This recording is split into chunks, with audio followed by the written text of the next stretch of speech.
कमाल इंसानी या मानव जीवन की उच्च शिखा लेखक समर्थ सद्गुरु परम पूज्य परम संत महात्मा श्री रामचंद्र जी महाराज प्रिय नाम श्रीमान लालाजी साहब फतेहगढ़ भाग 7। सूफियों का यह कौल भी है कि जात का शहूद, जात की तजल्ली, जात की माहियत और जात की मार्फत भी होती है। तो इनके क्या मानी हैं? हमारा जवाब यह है कि अरफान का नतीजा यह है कि हर चीज़ को अपने मौके और मर्तबे पर रखें और हर शय के हक़ का लिहाज रहे। बस जिस बात के हम दरपे हैं उसमें दो अमर हैं, एक जात महज खालिस सादा, दूसरे उमूर जो इस मर्तबे के सिवा है। बस अव्वल का हक़ असबात है और सानी का हक़ नफ़ी है। अव्वल में मार्फत का हक़ यह है कि कतअन पहचाना न जाए, दूसरे में मार्फत का हक़ यह है कि जैसा है वैसा पहचाना जाए। बस पहले में जो मार्फत का कसद करे और दूसरे में अदम मार्फत का, वह काम से दूर जा पड़ेगा। हक़ को हक़ और बातिल को बातिल साबित करना मार्फत है। किसी शय की अदम मार्फत से यह लाजिम नहीं आता कि नफ्सुल अमर में उसका तहक़्क़ुक़ न हो। बस जात कुमदस हक़-ताला साबित मुहक़्क़िक़ गैर मारूफ है। यानी शहूद जात के यह मानी है कि जात के सिवा जितने उमूर हैं उन सब की ग़ीबत जो जाए। जात के शहूद से यह मुराद है कि हम सत को देख सकते हैं और सत अलख अमग और अरूप है। बस कि किस तरह उसको देख सकेंगे, इसका जवाब यह दिया गया है कि देखना जो कहा गया है वह ज्ञान की आँख से कहा गया है, न कि इस तरह देखना जिस तरह इंद्रियां बाहर किसी रोशनी या प्रकाश को देखती हैं। ज्ञान से देखने की हालत ये होती है कि कुछ दिखाई तो नहीं देता, लेकिन आत्मा को उस सत की मौजूदगी का ऐसा यकीन कामिल हो जाता है कि गोया वह उसको देख ही रहा है।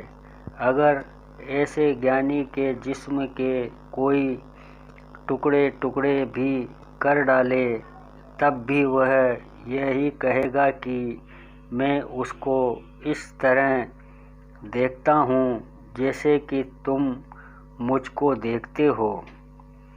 ज्ञान और विज्ञान का नतीजा और असर यह होता है कि दुनिया में जो कुछ मौजूद है उसमें हर चीज़ को अपने अपने मौके से बर्ताव करें और सबका ज्ञान इस तरह से हो कि किसी चीज़ को बेकार न समझें और उसका ठीक इस्तेमाल जानता हो। हर चीज़ के हक का लिहाज रखें, यानी जैसा जिसने बर्ताव करना चाहिए वैसा बर्ताव करे। अब जिस बात की तलाश के हम पीछे पड़े हुए हैं वह दो बातें हैं। एक तो जात महज सादा गुणों से अलग है, दूसरी इसके अलावा जिनमें माया और गुणों की मिलोनी है। अब सत्य या मालिक कुल के वास्ते हमारा ये हक साबित करने का है कि वह हमेशा से है और हमेशा रहेगा, यानी उसकी हस्ती कायम और साबित करने की कोशिश की जाती है। और कोशिश यह है कि उसी जात को अपना असली मकसद करार देकर उससे मिलाप और करीब पहुँचने की हर तरह से कोशिश करते रहें। और यह ही असबा है, पॉजिटिव है, बरखिलाफ उसके सिवा जो मायावी सुर की कब मिलोनी की और सांसारी चीज़ें हैं उनमें हट जाने की कोशिश करते हैं। ये नफ़ी यानी नेगेटिव है। अब ज्ञान और विज्ञान का काम है कि जात को न पहचाने और बिल्कुल न जान सके, बाकी दूसरी चीज़ों के वास्ते उसका काम यह काम है कि जो जैसे दर्जा और मर्तबा की है उसको वैसा ही पहचाने। तो साबित ये हुआ कि जात और सदपद को जानने का इरादा करें और बाकी दूसरी मायावी चीज़ों के न जानने का, नहीं तो सालिक काम से दूर जा पड़ेगा। इसलिए सच को सच और झूठ को झूठ साबित करना ज्ञान और विज्ञान का काम है। नतीजा ये होता है कि ज्ञान शक्ति जात मुकद्दस और सत पद को यह साबित करती है कि वह नहीं जाना जाता मगर और बिला शक है। इस तरह पूरे यकीन का हो जाना शहूद या दृष्टि कहलाता है और यह ही जात का शहूद है जो साबित हो जाता है। शहूद जात के मानी हैं कि जात के सिवाय बाकी और सब की जो कुछ की है उनसे गिबत हो जाए और उनकी तरफ तवज्जो न रहे। तजल्ली जात के यह मानी है कि यह सब दिखलाई देने वाली बातें भी अंतरी आँख से ओझल हो जाएं। तजल्ली जात सत्य के प्रकाश को कहते हैं।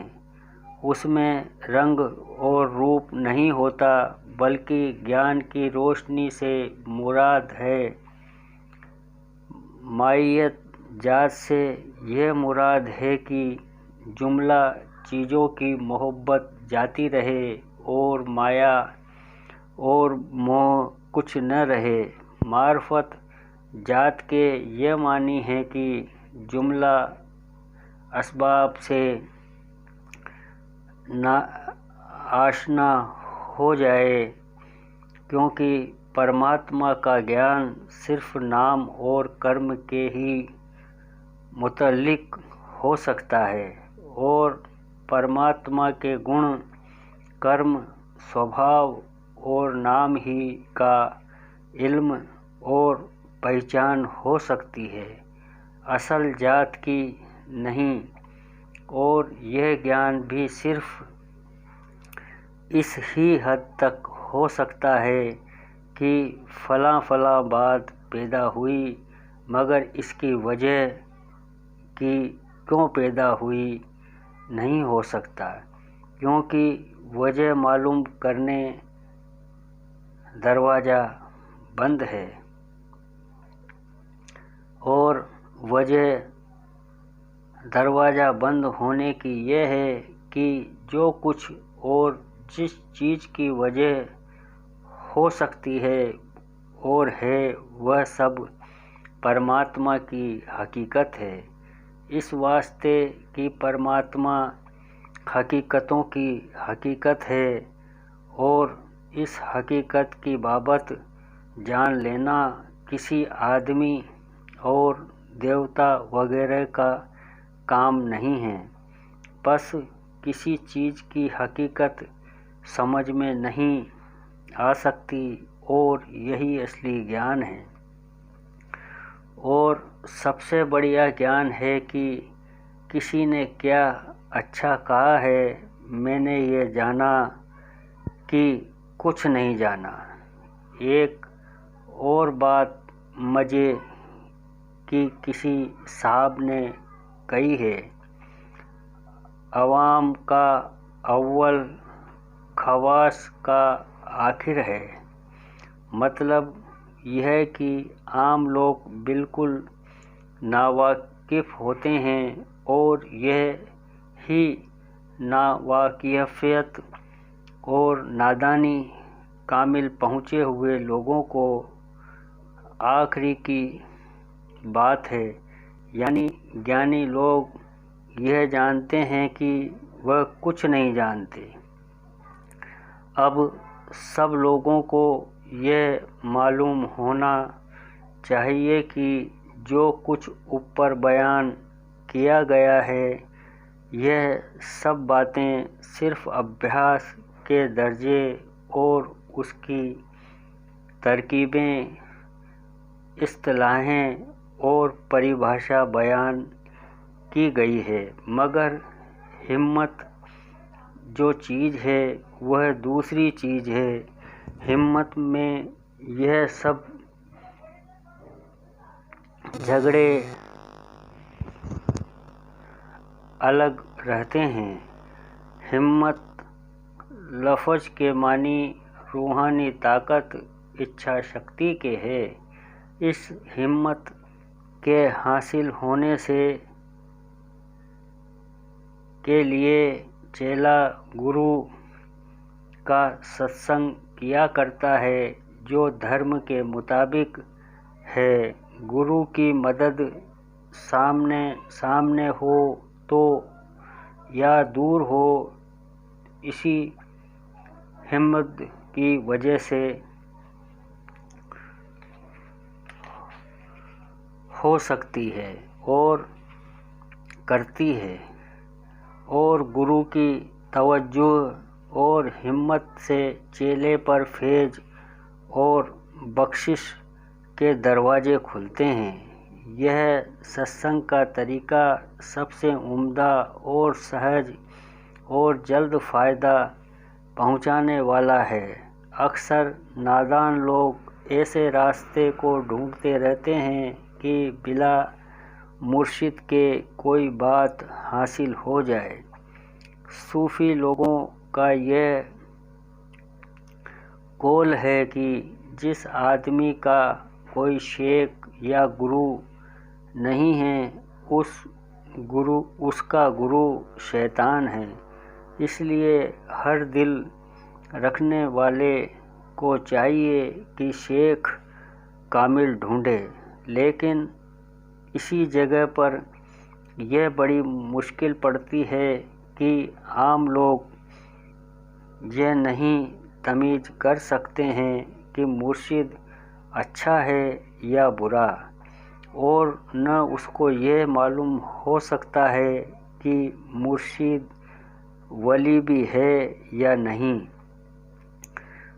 न यह मालूम हो सकता है कि यह साहबे हिम्मत भी है या नहीं।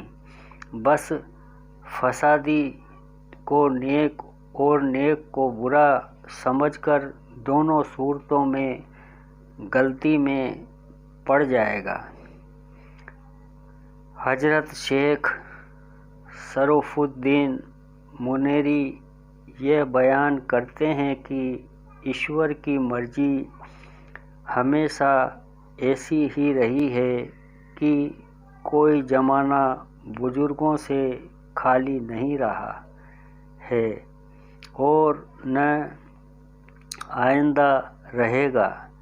अब तक सच्चे जिज्ञासु के लिए ये लाजमी है कि जो बुज़ुर्ग इस वक्त इन रास्तों पर चलते हों और इस काम के लिए मशहूर हों, उनके पास जाए और अभ्यास को करे और मुद्दतों तक उनकी खिदमत में हाजिर रहे और हर बार अपने दिल की खबर लेता रहे कि तरह तरह के भ्रम और किस्म किस्म के ख्याल जो उनके दिल पर जमे हुए हैं कुछ कम हुए या नहीं, और उनके संग में बैठकर कुछ तब्दीली हुई या नहीं, या बदस्तूर जैसे पहले थे वैसे ही हैं। अगर खतरों और भ्रमों से कुछ छुटकारा मिले तो ऐसे शख्स के दरवाजे को जहाँ से यह दौलत मिली है मजबूत पकड़ लें और जान लें कि थोड़े दिन से संग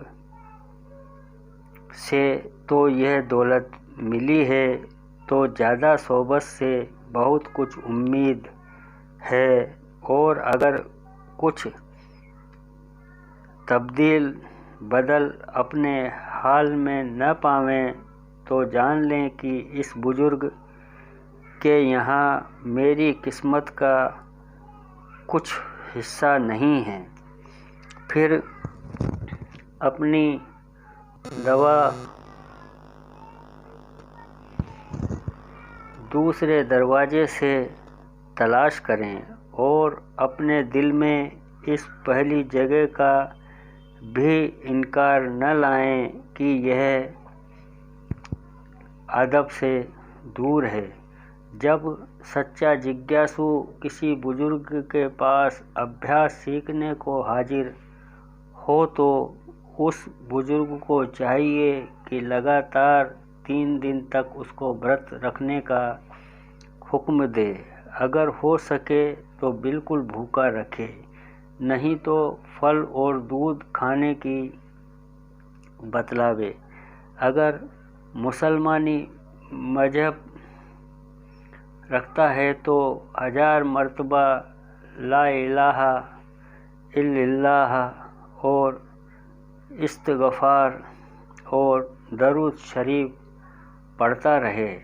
तीसरी रात को नहा धोकर शेख की खिदमत में हाजिर हो और पीर मुरीद को हुक्म दे कि सूरे फातिहा और इखलास इस्तिग़फ़ार वगैरह पढ़कर उसके सामने 2 जानू बैठे और फिर शेख यह बात कहे कि तूने बैत की मुझ ज़ईफ़ू के हाथ पर और मेरे बुज़ुर्गों के हाथ पर और हज़रत पैगंबर सल्ले अहल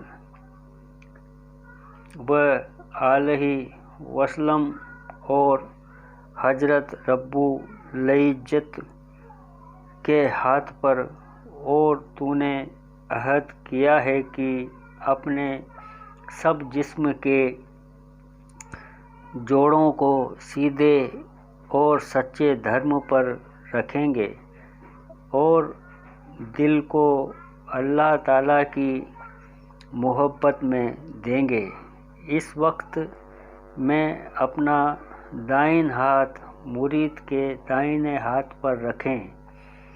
फिर मुरीद ये कहे कि मैंने बैत की और इकरार किया, धर्म के तरीके और रास्ते पर रहूँगा और खुदा की मोहब्बत में अपने दिल को दिया। उसके बाद खुरका पहना दें। फिर मुरीद को अकेले के सामने बैठाकर इस तरह पर कि दूसरे की खबर न हो, जो उस मुरीद के मुआफिक हो, जिक्र समझाएं। लेकिन हमारे मुर्शिद साहब का ये तरीक़ा था कि अहल हिंदू को आम तौर पर और मुसलमान साहिबे का खास कर पहले बैत नहीं फरमाते थे, बल्कि एक अरसे तक इसका जिक्र भी नहीं फरमाते थे और न इशारे से भी जाहिर करते थे, बल्कि जब कभी ये मालूम फरमाते थे कि मुरीद में अब ख्वाहिश बैत की है और इस को कुछ तरीक़ा आ गया है और इस काम में चल निकला है और शौकीन भी है और ख़ुद ख्वाहिश बैत की करता है, तो बैत फरमा लेते थे और न व्रत वगैरह कुछ रखवाते, बल्कि कई महीनों और बरसों तक उसको बिला तकल्लुफ़ निहायत खुशी से सिखाते रहते थे और बैत हो जाने वाले मुरीदों और बिला बैत किए हुए मुरीदों में कुछ फ़र्क नहीं समझते थे। अगर तमाम उम्र कोई ख्वाहिश बैत की न करता तो उसी तरह उसकी तरफ रुजू रहते और बिला तमीज़ और दुई के हर तरह की तामील फरमाते। अलबत्ता देखा गया है कि जो बैत कर चुके हैं, उन्होंने अगर बैत करने के बाद कोई ऐसा काम किया जो धर्म और तरीक़े के ख़िलाफ़ होता था, उससे रंजीदगी जाहिर फरमाते और कभी कभी जाहिर तौर पर खफा हो जाते, मगर दूसरे साहिबान से नाराज़ नहीं होते थे। इतना ही फ़र्क समझ लेना चाहिए। खैर, यह मजमूम दूसरा हो गया। अब असली बात पर आता हूँ। जानना चाहिए कि जिक्र को मराकिबे पर मुक़द्दस रखना चाहिए, यानी जाप को पहले कर लेना चाहिए, तब मराकिबा और फ़िक्र की तरफ तवज्जो दिखलाना चाहिए। जिक्र और जाप ज़्यादा ज़रूरी है और उसी को पहले शुरू करना चाहिए। बाजे बुज़ुर्ग पहली ही मर्तबा मुराकिबे का हुक्म दे देते हैं। बस अगर मुरीद की इस्तेदाद इस लायक है और उसका ऐसा संस्कार है तो ऐसा करा देना चाहिए। लेकिन सच बात और अच्छी यह है कि अभ्यासी को पहले जिक्र और जाप से रंगीन कर दें और जोश और खरोश में लावें। उसके बाद उसका मुराकिबा और फ़िक्र से धीमा करें और ठहराव और आराम दें। जिक्र और जाप में यह भी देखना पड़ता है कि किस आदमी को किस किस्म का जाप मुफीद हो सकता है। मसलन जब कोई शख्स दुनिया की तरफ ज़्यादा रग़बत रखता है तो पहले पहले उसको नफ़ी असबात कराना चाहिए, जिसमें कि कुछ इश्क और प्रेम की बू मालूम पड़े तो उसको इस्म जलाली या अल्लाह का ज़िक्र सिखावें। जिसकी तबीयत में नरमी हो और दिल में तवल्लुक हो तो आज़ादी ज़्यादा पा जावे तो उसको हू का हुक्म दें। इस तरह हर मौके को देख लें, क्योंकि हर किसी के लिए एक तरीका और एक ही अभ्यास काम नहीं देता, जिसकी तफलीस आइंदा की जाएगी। बंधुवर, यह कमाल इंसानी का 7वां भाग है।